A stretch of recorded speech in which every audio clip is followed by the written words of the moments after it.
Welcome to The Spectrum. I'm Colleen Marshall. COVID-19 has caused a devastating loss of life, but it has also taken its toll on the nation's economy. Unemployment up, many businesses shutting down. So it might surprise you to hear this morning the optimistic report from Ohio Treasurer Robert Sprague. As we continue to touch base with state leaders at their midterm point, I talked with Sprague about his office and how they are working through the pandemic. I don't think anybody thought that the coronavirus was going to strike last year. And it's interesting because everybody thinks that they're going to be working on X, and actually we ended up working on Y and Z. But the pandemic did not stop Results Ohio, a program Sprague talked to us about when he was still running for office. It's a pay-for-success effort aimed at funding proven projects that tackle social and public health challenges. What this idea is, it's a brand new idea, essentially, where we go out into the private sector and we work with nonprofits and we let them solve problems, and the public sector only pays for what actually works, the things that produce results. That's why we call it Results Ohio. Columbus Works is one of the nonprofits up for funding. It lifts people from poverty through job training, financial literacy, even legal help. We all agree on what the data says is going to be success, and we measure it at the end of 2 years. If it proves to be successful, the state buys it back from Columbus Works. And if it doesn't pan out, then the taxpayer is not on the hook for that project. What the Treasurer's Office does is we put our stamp of approval that says, yes, this can be a pay-for-success project. But then the next step, like everything else, it goes to the General Assembly, and the policymakers have to decide what they want to fund and what they don't. You mentioned at the beginning of this interview, coronavirus. No one expected that to happen. How is that affecting state finances from your perspective?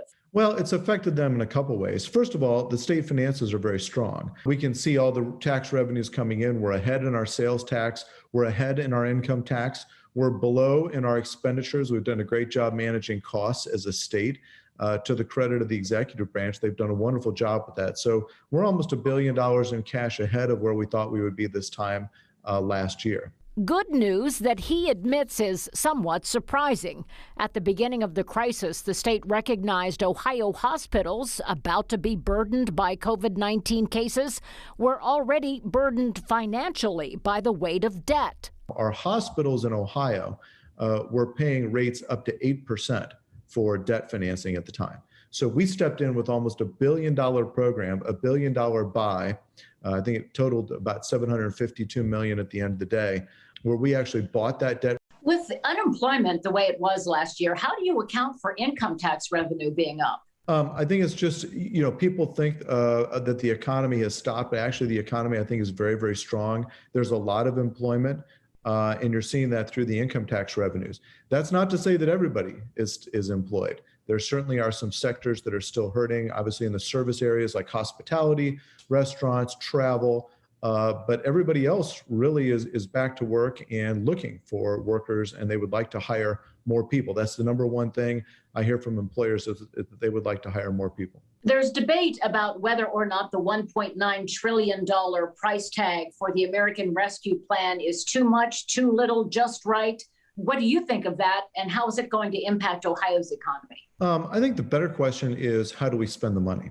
That debate is kind of in Washington, D.C. It's already been decided by Congress and the president.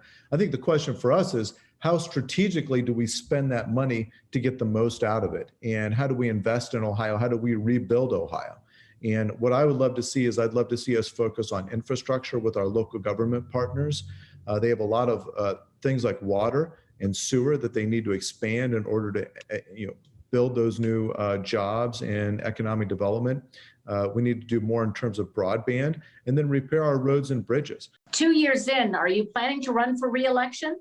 I am. I'm running for re-election in 2 years, and looking forward to it. It's been an honor to serve, and I think we've done a lot of innovative things with the office, and we've helped support our state through some very difficult times.